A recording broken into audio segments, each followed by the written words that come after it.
My name is Fiona, and I play in various bands. And at the moment, I don't play because everything was shut down. So we're kind of in a winter sleep. Every musician I know is just trying to do other things in life. But we have been recording a new album with Tvinna, and this has been very much fun. And we've also took the time to do a really nice video, which is going to be out, I think, in the beginning of December. And yeah, I've been playing also in Faun for 20 years, which is a long time. And I just, this year I took over the farm of my granny. So I have now lots of deer. I have more than 30 deer around the house. And they also want my attention and they want my presence. So I decided to change my life a bit. And so I don't play in Faun anymore because we were touring way too much to combine with a farm life and lots of animals. And yeah, it's a big change in my life, but I really enjoy it. And I'm also happy when we can go to tour a bit again with Tvinna next year. Yeah. When you were 8 years child playing the piano, would you think that you'd be this um, international musician known in Brazil or in every corner of the world and some kind of Germanic folkloric guardian or something like that? That child would imagine that happen? No, I don't think so. I was a really shy child and I would play for myself for hours and hours, really practicing every day. And I was actually, um, you know, I was never used to have audience when I play. So when I first entered the stage, I think it was really strange for me to have people actually listening to my music. And it took me a while to get used to that feeling. And I never really planned to be a musician. But, the things you don't plan are mostly the best. So I'm really happy everything turned out like that. And if you were not a musician, what do you think you'd be doing today? There is something you had in mind, or something in a way that music just spread it, spread you from that? I was always interested in plants and especially in herbs and everything. And that's what I also kind of studied besides music. So herbal medicine and everything that has to do with this would probably have been my way if I wouldn't have made it as a musician. And this passion with the herbs has something to do with, um, I don't know, because in Tvinna or in Faun, there is all of this ancient culture being not used but being continued in a new way. Uh, I- is there a connection with the herbs and the music and your life with in the connections with the ancient, or these are disconnected things? No, I think this belongs together very much. Um, it is something about the old tradition, of course, to be found in both of these things. I mean, the herbal medicine is something that is so old and so beautiful in a way, and the same is with the music.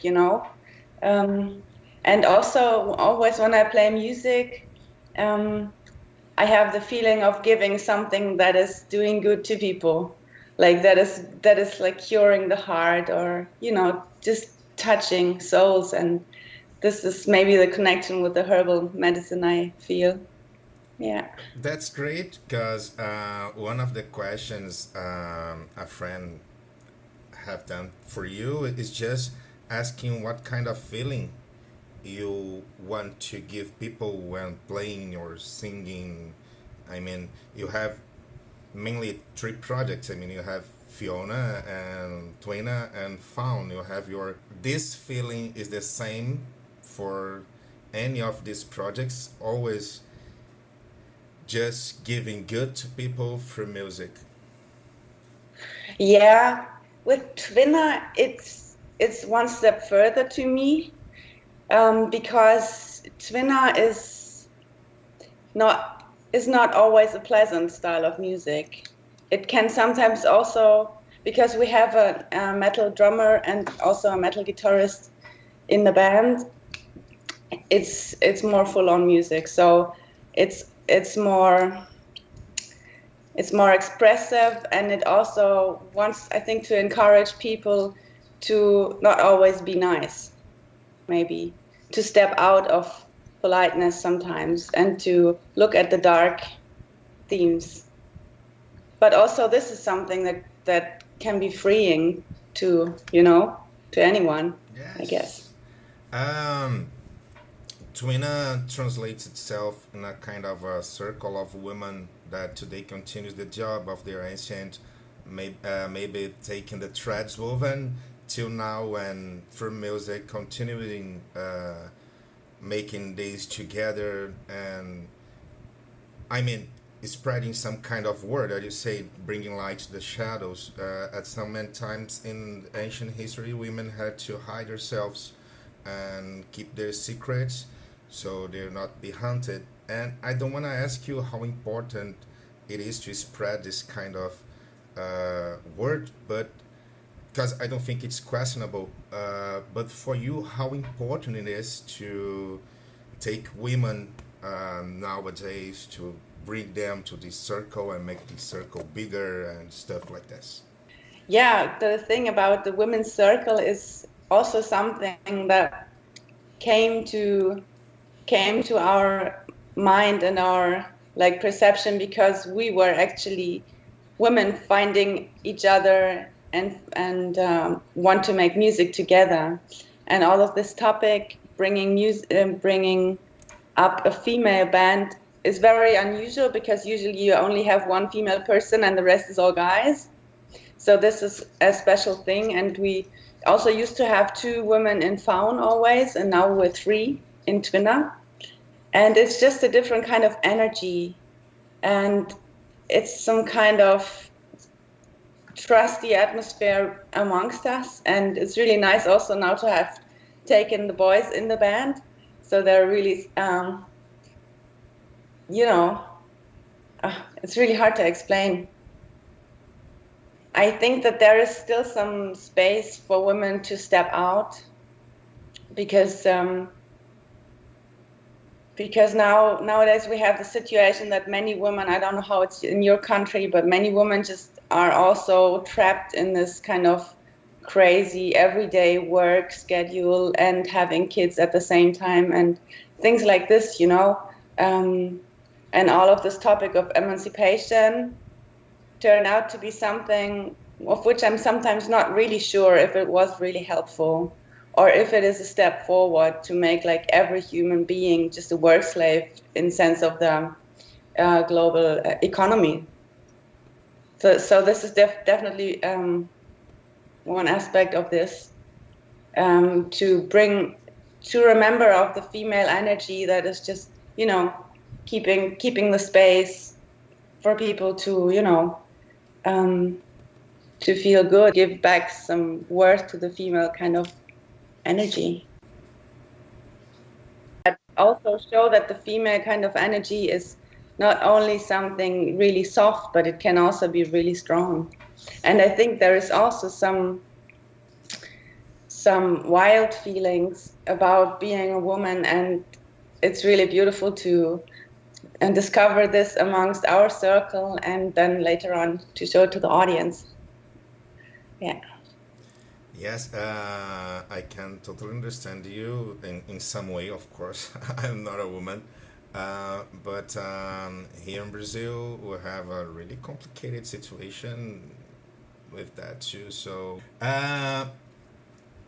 Raquel, who is a friend from a band here from Brazil, they play Irish music. She Mm-hmm. asked if you think there are few women in folk music nowadays.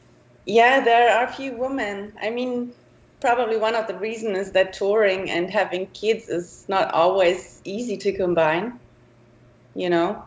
I've had this experience myself, but for me, I always saw it more like a sporty kind of challenge to combine it. But I also was really lucky because my son, he was always easygoing. So, you know, but I think if you have two kids or more kids, then it's hard to organize, just, you know, the basic touring thing.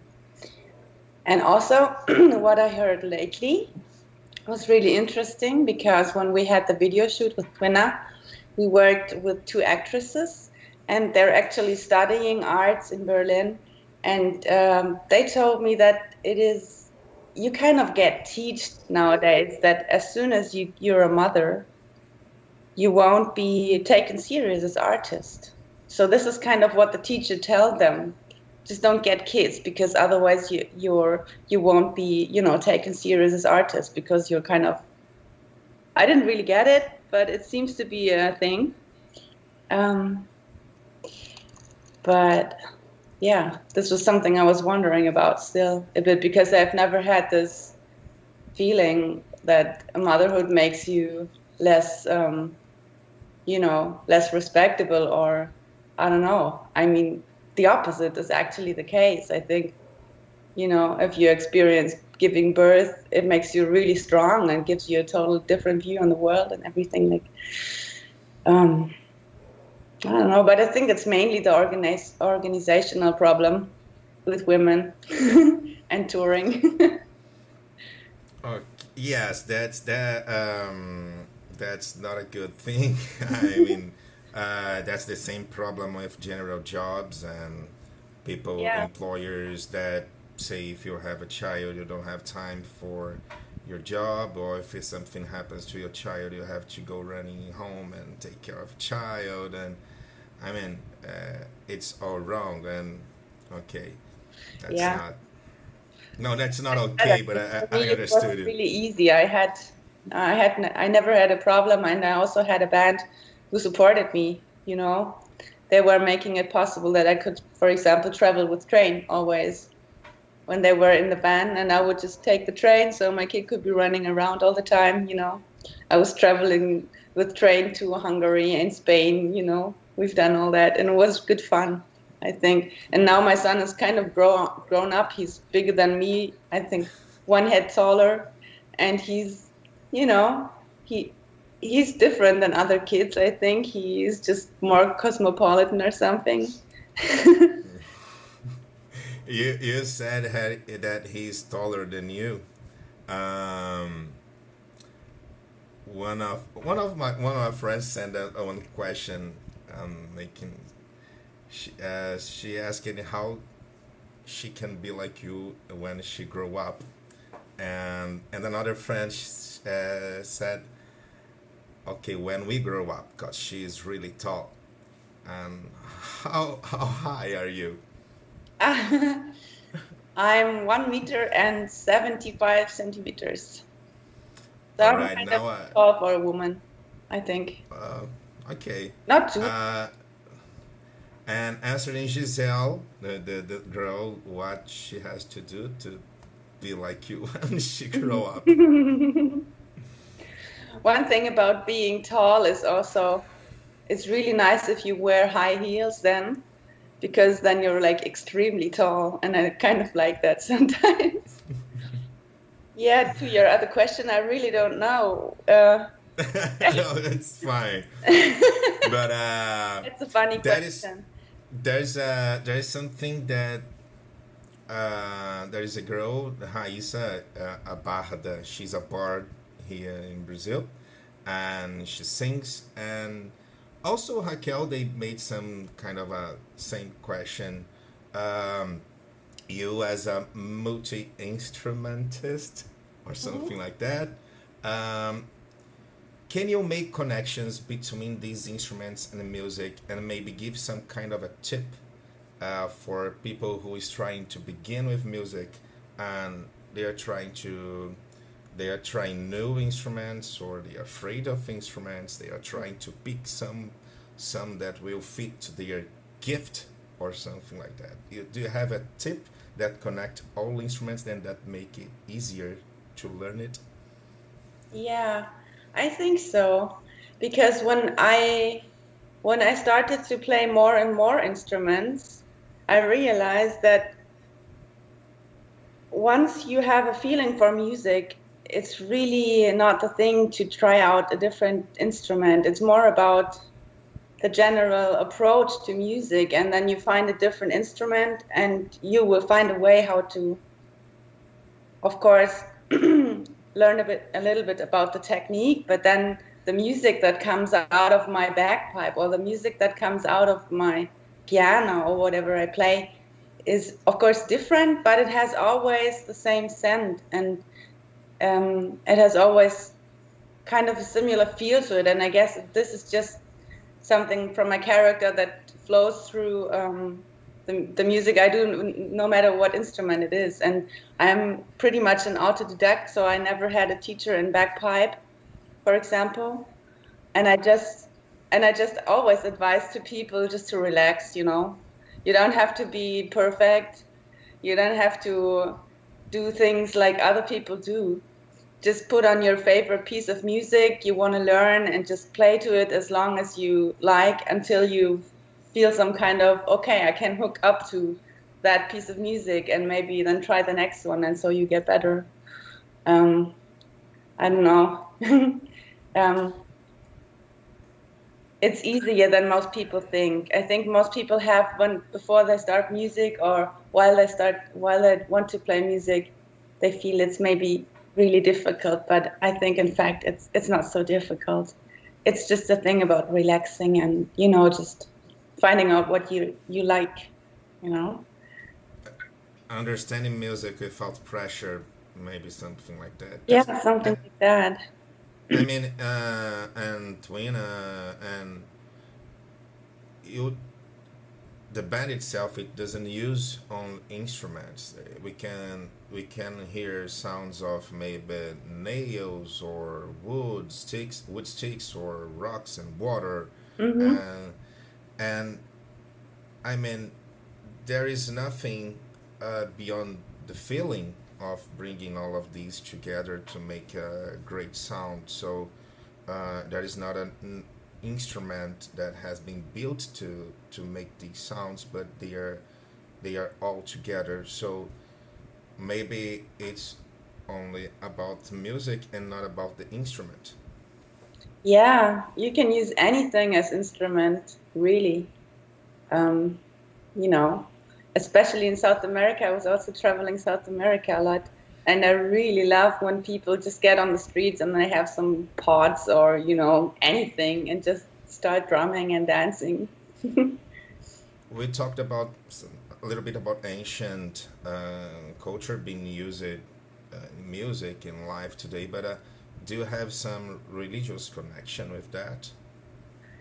Yes, I think I think I was, because I went to some kind of special school when I was a kid, and my parents were always also reading me like the old um, many fairy tales, and in many fairy tales you kind of still find the old religion, be it in the, you know, figures of dwarves or elves. And then in the school where I was as a kid, the first writing we actually learned were the runes, and then we went through all the other, you know, stories. And so I was kind of raised in that way. So I know about our cultural background, and it's something that comes natural when I go to the forest. And I don't know, it's just some kind of special feeling that I took from that, um, towards nature and towards our, you know, being on the planet and the forces that are around us. So it's about the relationship with the environment Yeah, I and the love. respect with that. Yeah, and also in the old culture is talking a lot about goddesses or gods, forces of nature, who actually are around us and who actually are living creatures. It's just they're not like humans. You can't really see them, but sometimes you can feel them. Special times of the year, for example, when you're in the Alps and you feel the winds rising. And there were lots of stories about the old goddess Pechta, how she's coming down from the mountains, and she's really wild. And it's a dangerous also time of the year, in between the years, after Christmas and before the new year starts. It's very sensitive time of the year. And I actually experienced her one time, and it was really impressive. So maybe to some people it sounds ridiculous, but you can actually feel these gods and goddesses still being amongst us. That's what I believe. Yeah. In Germany, in itself, it's common people having this kind of background as you had. Yes. I mean, I don't know if it has something to do about the circle where I'm just hanging out, people I know. But I think there are many people over here who connect to that. But of course, our country was also Christianized, so I think the majority of people is just still also very much in this Christian belief, and they don't realize that actually, the Christian traditions are pretty much heathen, are pretty much pagan in a way, because the Christian, people who came here just took on the traditions of the people, such as Easter or Christmas, that were initially pagan festivities, and turned into something Christian, so people would be more able to connect with the new religion and the new system of oppression in a way. Yeah. Guys, we had the same process around here. We have saints made of cultural beliefs and stuff like that. So you believe the old ways in some way. You like ancient cultures and music, and you kinda live it like a Viking or something like that. Because you were in Germany and then you gone around the world and then you came back to Germany to live in your farm with your with everything you collected around the world through all of these years. Yeah, kind of, but I didn't kill people. No, yeah, oh, okay. That's uh, maybe the difference. just a little, just a Just a little, little. yes. But that's good that now you were taking care of your farm and having this calmer life. You said you'd like to go back to the stages sometime or make some tours with Tvinna. Hmm. I saw that there are a few trailers on your YouTube channel, Tvinna channel. There are on Spotify. There is also the gore, Yeah. the gore music. There are a few seconds. So it is the music that will be released on December. Yeah. In December we are actually releasing another video, and I'm really proud of this video because it was all filmed here around my house on my own property, like in our forest, and in my backyard I have this old stone quarry. So we had our privacy and we filmed this video here, and the song um, the video is also one of my actually favorite songs in all times, because it's just so powerful. And it was written, we wrote the lyrics, we write all the lyrics in Tvinna together, and it's an old Germanic language. So for a German person, it has always this nice a fact that you understand some words, and then some words you don't really know what it means, and then you understand a bit of it. So it has this kind of associative feel to it, where I think many people who listen to it can maybe hear this, or the other person hears this, but in the end, it's something about, you know, rising and finding your own strength. And I think it will be really nice. And we also have a special guest on that song. You will surely know her. She's from Scandinavia, and she's an amazing musician. So this will be like a little surprise for everyone. And then the full-length album will be released in February. So this is actually still a bit of a secret, but I think in Brazil you can maybe already know it. It's just brand new that we got the date for the release. We had to wait with the album. We were actually aiming to release it this summer, but since everything was locked down, we decided to postpone it a bit so we can maybe connect it with an online release show, and then going on a real physical tour somewhere in the early summer. Yeah. I don't want to take much more of your time, but you said something about the words in German that are, and someone, Raisa, also asked it. She said that you sing songs in many languages, in different languages. Uh, all of these languages, you know them, you know these languages, you know, with fluency, or you sometimes have to work with some words and decorate them to use in songs.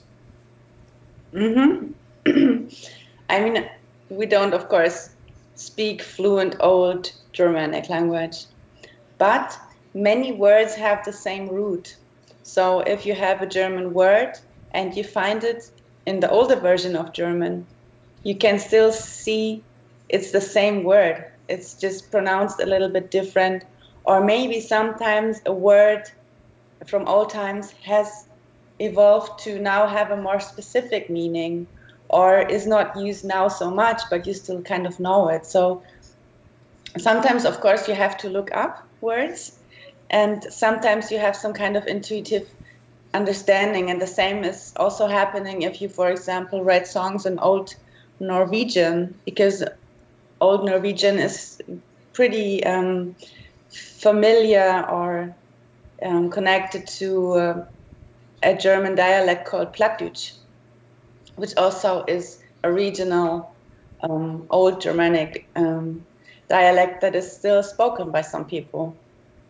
And it is similar to German, but it is also similar to Old Norwegian. And I was really impressed when we worked together with Einar Selvik from Vadruna, because I had to learn some of the Old Norwegian lyrics, and I found out that I can understand half of it. You know, if I take the time to really look at the words.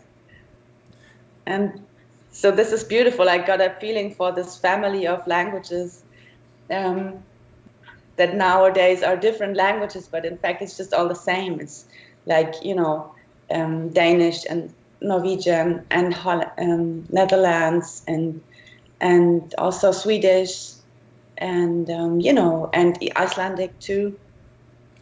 Yeah. And do you have any experiences with non-German or English rooted languages? Yes, I speak, of course, English, but I also speak fluently Spanish. So I really like the Spanish language a lot. It has some kind of grip. And when I speak Spanish, I feel like a different person. I talk a lot, and I'm like, "Ah," like, like I knew, and where I learned the Spanish language from. And I think it's also beautiful, but it's also very similar to Brazilian, but the Brazil has such a different vibe. So I can kind of read it, but I can't really understand when people speak. Yeah. And you have been in Brazil twice. Yes. Um, it's not a good question, but I think it's something common to do. Did you have the time to know any city? What do you think about Brazil? What do you think about people from here? What's your impressions from this country? I thought that the Brazilian people are really lovely and they are awesome audience. So outgoing, when you enter the stage as a musician and you'll be welcomed by some huge scream and people already being happy without you having played any note. It's just a good feeling. When you play concerts around here, people are more like, okay, let's see what they have.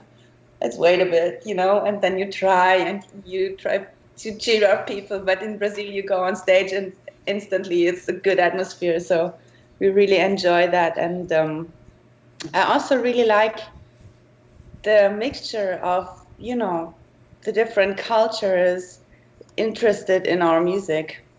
Of course, there are many people with European roots, but then we also had this dude. He was mainly in front of our drummer, and he was obviously African roots, and he really had fun with Rüggerber on all the drumming stuff. So I had the very nice impression that it's not as in America where there's a lot of racism going on. In Brazil, it seems to be a bit different. I hope so. I hope so. I just had the feeling in our concerts that it's kind of mixing up nicely. Yes, yes, we have problems with Yes, races, of course you have. a lot of them.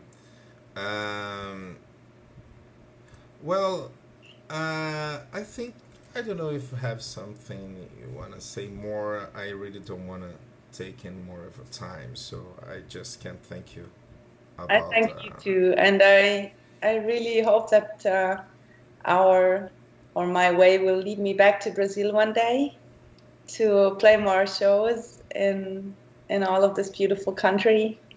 And I thank you too to call me and give me the opportunity for this interview. And many greetings to our fans out there in Brazil. So, thank you very much. Once. Do you like pizza? Pizza. Yes. Yeah, I love pizza. What do you think about pizza without cheese? Without cheese. I like it. I had it because we have some vegans in the band. But actually, I really also like cheese. And do you like ketchup in pizza? No, I've never tried it. I have to try it. I never tried it. People, some. I mean, we have pizza every week, I think. So next time I will just try it. I love ketchup with everything, basically with spaghetti or potatoes.